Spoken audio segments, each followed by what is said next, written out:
Hello Wargamers, I'm here with the second part of the tutorial about the Pistoliers. This time we're going to cover the rider and the final painting once everything is assembled together. As in the case of the horse, the rider is also primed in white, so for that reason I paint in black all the areas that will have metallic colors and the boots that will go black. So each time I have to paint iron or silver type of metallic colors, I always put black at the bottom. Then, continuing with dark colors, I use rhino's hide to paint the space between the strips of the clothes. Here you have another picture to show that I paint all the spaces between the strips in dark brown. Here a picture of the other rider. I use iron breaker for all the metallic areas, so this means the chest plate, the helmet, the sword and part of the guns. And then miniatures, for the skin I use hell flesh as I want to give quite a pale color for the skin. I use blood red for the clothes and also the hat on this miniature. Is the color that I've been using for the rest of my Dogs of War army, and I will keep using the same tonality to match with them. I wash all the skin areas with Drakeland flesh shade. It's helping a lot to show all the details on the skin. Then I use snakebite leather for all the belts and the rider seat, as it's the same color I use for the horse strips, so I want to use exactly the same color for all the leather parts. And I use Morfang brown for the woody part of the guns, as I want to be different from the brown I use for the leather parts. Okay, in the case of that miniature, I wanted to use cremery brown for the beard, the mustache and the hair. As in the case of the horse, once I have all the basic colors applied, I start using washes. So in that case I use Agvax Earth shade for the red and brown parts. Here you have another picture, so I use Agvax Earth shade in both miniatures for all the red, brown parts. Here you have a picture of the other rider after applying Agvax Airshade. And then the next wash I will do will be null oil, so a black wash on all the metallic areas. I have to apologize that I forget to do the picture after applying the second wash, but in the next pictures you will see in the metallic areas how it's looking like. In that miniature I decided the beard will be gray color. After that you will see the wash with black to make it darker. In that stage I apply the black at the area of the eyes. As you can see, the rider at the right have a mistake in one of the eyes. I apply the black spot bigger than it should be. This is a mistake that can happen quite a lot, so I don't get panic on that. I just continue doing the A and I will correct this at the end.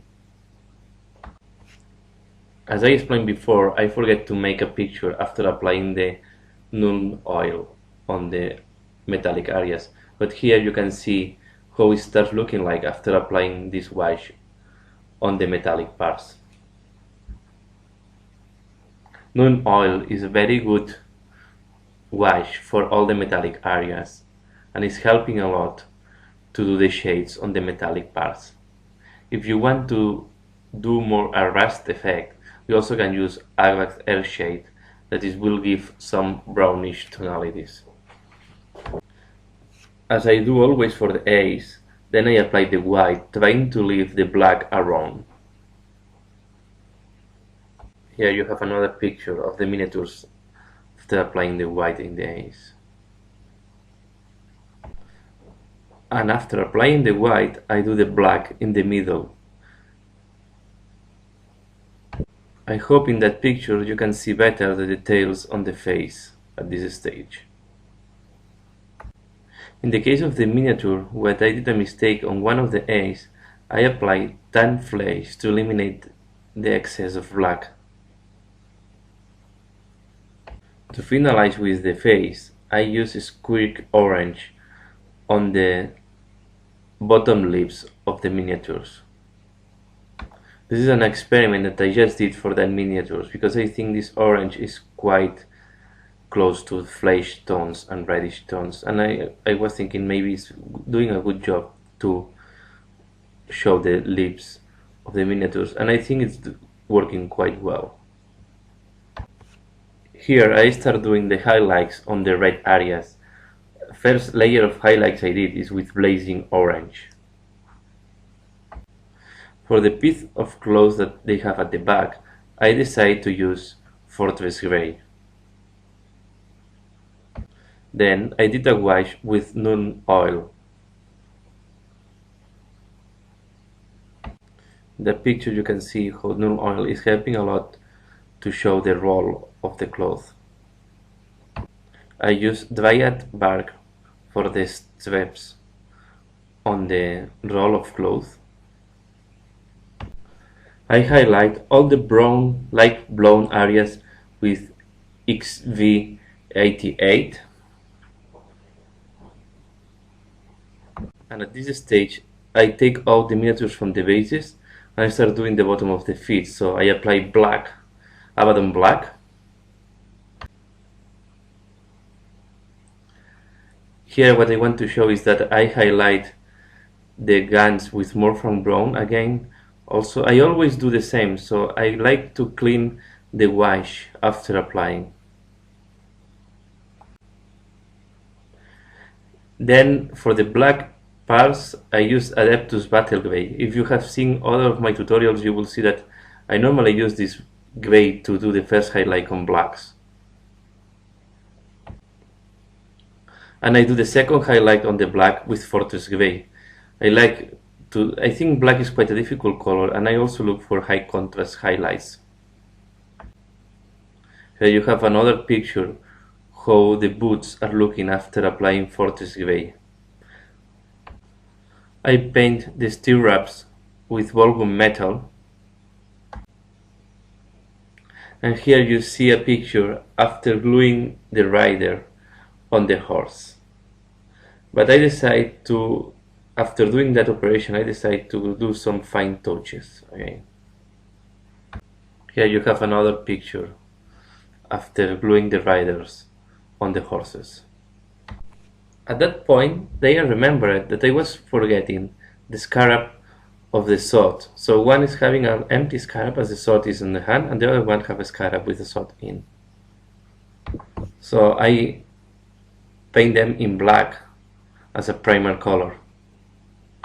While this black on the scarab was drying up, I used Morphan brown to highlight a little bit the straps on the piece of the cloth, and then I used Fortress Grey to do a highlight also on this piece of cloth. Yeah, I also decided that it was good to do a second highlight on the red. And then I did a very fine touch with Fire Dragon orange on some of the strips of the cloth and some of the details on the horse. So in that picture you will see how it's looking like after applying this Fire Dragon orange. You have to be careful when you highlight with that color on red, because you want to keep the red as the main color and you don't want that the clothes start looking very orangey. But I think at the end it's helping a lot to remark or to pop up some of the details on the miniature. I also wanted to do a second highlight on the wood of the pistols with Death Cloud brown. In the case of that rider, maybe the picture is not great, but here you can see how the highlights with the Fire Dragon orange is doing quite a good job on the red. Then going back to the Scarab, now that the black prime is dry, I use XV88 for the leather part, and I use ball gun metal for the metallic areas. Ball gun and iron breaker are very similar, so sometimes I use one or the other. And then, as usual, I apply a wash of Agvax Earthshade and then Nun oil on the metallic parts, and they are ready to be glued on the rider. So here you have once the Scarab is glued on the riders. The final touch is to paint with black-brown all the edge of the bases, and here you can see now the end result of this paint job. So I did some pictures that where you can appreciate how it's looking like at the end of the painting. So I hope you have enjoyed this tutorial and it's helping you to improve your painting. As I want to say, I'm not looking for lemon type of painting. I'm looking to have a nice tabletop looking of my miniatures. So that's all for my video. Please comment, like, share. Thanks a lot for watching. See you again later. Bye.